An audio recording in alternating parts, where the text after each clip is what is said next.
83வது பிறந்த நாளை கொண்டாடி உள்ள இசைஞானி இளையராஜாவை தலைமுறைகளை கடந்தும் கொண்டாட காரணம் என்ன? நேரில் வாழ்த்து வந்த அவரது ரசிகர்கள் தெரிவித்த கருத்துக்களை தற்போது பார்க்கலாம். ரொம்ப ஹாப்பியாக இருக்குது. ஒரு அதான் சொல்லணும், கம்ப்ளீட்டான ஒரு ஃபீல் இருக்குது. Very grateful for this day. அவரை பார்க்கறதுக்கு கண்டிப்பாக ஒரு குடுப்பனை வேணும்.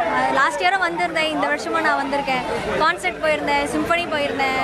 ஸோ ரொம்ப ஹாப்பியாக இருக்குது. ஃபேமிலியில் எல்லாருமே ராஜா சார் ஃபேன். குட்டியிலேருந்து பெரியவங்க வரைக்கும் எல்லாருமே வந்து ராஜா சார் ஃபேன். சின்ன வயசில் நானும் வந்து என்ன ராஜா சார் சாங்கெல்லாம் கேட்டுக்கிட்டு இருக்கீங்க அப்படின்னு நல்லா கேட்டிருக்கேன். அப்புறம் வளர வளர தான் வந்து அவரோட மகிமை அதெல்லாம் புரிய வருது. I am so grateful for his music. எனக்கு சின்ன குழந்தையிலேருந்து எனக்கு அப்பா அம்மா அன்பை விட ஐயானுடைய சாங்கு தான் எனக்கு. ஸோ இப்போது நான் அவர் ட்ரெஸ் போட்டு ஸ்டேஜிலெல்லாம் பாடிட்டு இருக்கேன்.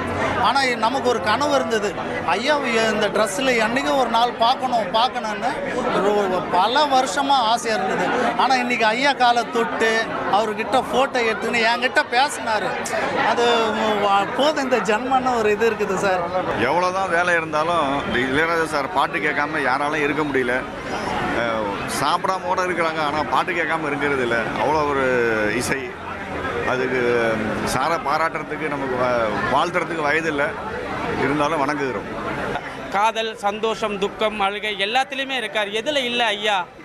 தாய்க்கு அடுத்தபடியாக மேலேன்னு யாருன்னா சொன்னால் இளையராஜா தான் சொல்ல முடியும். ஏன்னா தாலாட்டு பாடி தூங்க வைக்கக்கூடிய ஒரு ஆட்டோ ஓட்டணும், ஒரு ஏழை பிள்ளைங்களை எல்லாத்துக்கும் ஐயாவோட பாடல் தான். அதனால் அவர் வாழ்ந்த காலத்தில் நம்ம வாழ்ந்துட்டு இருக்கின்ற ஒரு பெருமிதம்.